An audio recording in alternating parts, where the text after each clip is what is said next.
A good idea. Don't we, Billy? Oh yes, wonderful, great, spectacular. Fantastic idea. So our apartment complexes we got to do this year, we have like 27,000 square foot of sidewalk that needs to be shoveled, snow blowed, plowed, one or the other, and it needs to be salted every storm, okay? So we were going to go and spend $1,800 on a snow blower, 42-inch wide path, heated hand grips.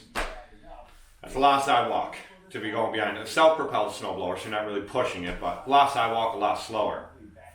We have the Toro grandstand that's not getting used. If you guys remember that video, I broke the mount for the deck, like the 1/2-inch thick steel literally snapped and broke. The mower's just been sitting there. It's a brand new engine, thing runs great. It also has the hitch on the back for pulling, when I was pulling the wagons with the mulch, when I use it for pulling spreaders for grass seed, things like that. So here's the idea. The idea is going to buy a drop spreader, because that's much better for drop spreading salt on sidewalks versus my broadcast spreader that holds 100 pounds. That hopper's heavy as hell when you're pushing it. It'll burn your legs right up pushing salt. But it also spreads far. It has the flap that comes down the one side, but spreads far. You're going to waste a ton of salt. It's going to go everywhere, the sidewalk and everywhere else. So drop spreader would be key. That's idea number one. Hitch on the back, drop spreader. My other idea is, and part of this is pulling that deck off, getting rid of the deck, taking it right off there. And I have AG tires that'll go right on the back to get ultimate traction. Plus I have weight kit that goes on the front of that machine. So put the weight kit on, put the AG tires on the back, have the hitch on it for the drop spreader to run around and do all them sidewalks. But I was thinking if I can also go to like Tractor Supply and buy one of the snow plows that are designed for lawnmowers and somehow fabricate that up to that machine. I could push snow with that thing. If it's a ton of snow, a lot of snow, you're not going to push through it. But we stay on top of the storms anyway, so I wouldn't let it build up to that amount. But do that. And then make that machine without the deck on it, make it an all-in-one to do all the sidewalks. It's the only property we have to do this at. So that's my idea. I do have one of the AG tires at the shop, the other one's at my ex-wife's house. For some reason, I don't know why I left it behind, but I just talked to her. She said, yeah, it's there, go get it. So I'm going to go grab that, and then we're going to go to the store and see if we can get a drop spreader and a plow for the front. And I'm sure I can spend less than $1,800 like I'd spend on that snowblower. Plus I have my other snowblower anyway. It's older, but it works great, the Toro, if I really need it. But I'm thinking this could be a genius idea. So I just got done editing a video. It's about to upload. It's over a series of days that I've had from days I recorded. But you guys will get this video too. Double feature. Right, Billy? Let's do it. We got snow on the ground. You know? Barely an inch, but all the grass is covered, so we can't do cleanups anyway. So plow prep today, because we're supposed, it's Thursday, south of us, Buffalo stuff is getting up to 3 foot by Sunday. We're not supposed to really start getting snow until Saturday into Sunday, but they're calling for 48 inches for us. So today's the day. Okay, so here's where we're at. I didn't film a bunch of this. I took that deck out. That was fun to get out. Not too bad, actually, but we got the drop out of there. We did put the weights on the front. Those are the weights that go on there. I got the mounting bracket on there for the plow, the first one. We may have to put extensions in there because it might not stick out far enough to where it won't hit these wheels, especially when you go in reverse and it turns the wheels outward like that. We do have the AG tires on there. What we end up having to do is, on these grandstands, you can undo the bolts and you can slide each end of the axle out further to give you a wider stance.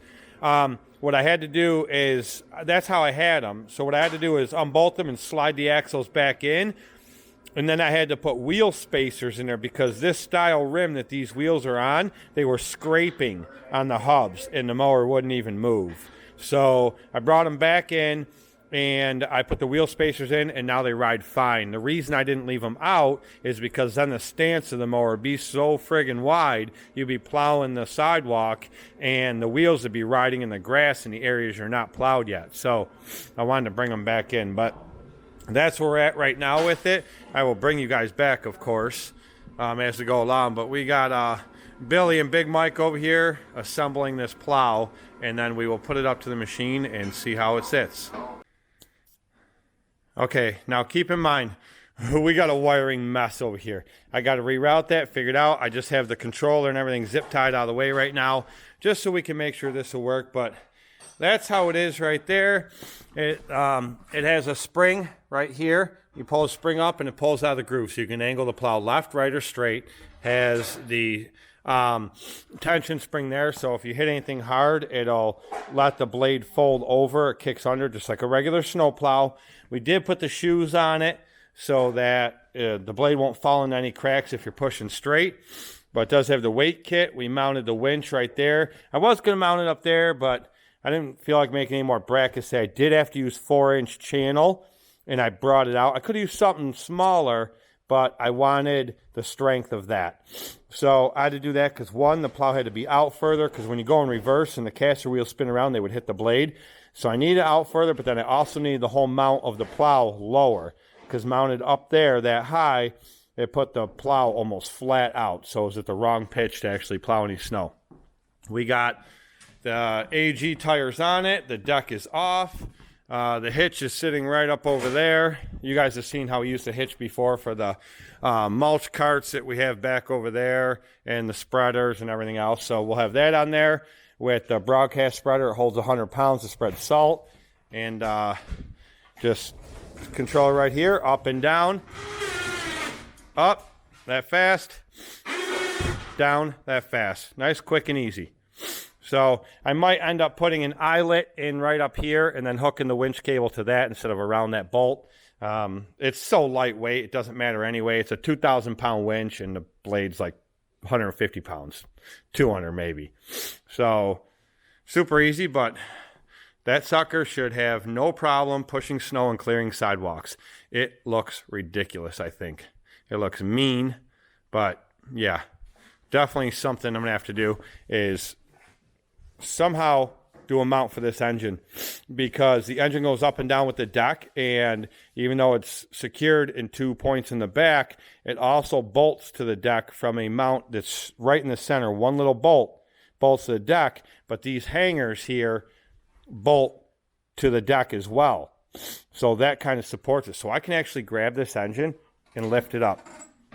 And that's not good, because that's putting a lot of tension on the back system back there. And you hit a lot of bumps, that could create a problem.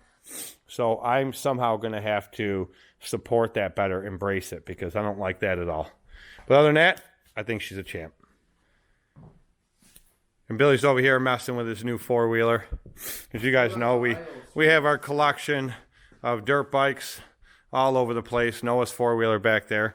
There's my XR100. That's for sale. I just put brand new tires on it front and back, brand new Metal Militia bars on it, new grips. That thing's a beast. It's ready to go. But now that I have my 140, I almost never ride it. I ride the 140, or I ride my 110, which is over there, which I'm going to do a big wheel kit on. But this is Billy's new Coyote Jackal 200. It has reverse. It's manual, has a clutch. He just bought this thing the other day. Yeah. Brand new from the same dealer. He loves this sucker. So he's thinking about selling his 85-hour big wheel kit, two-stroke. That thing's disgusting. It's the fastest bike in here. It's faster than my 140. It's faster than everything in here.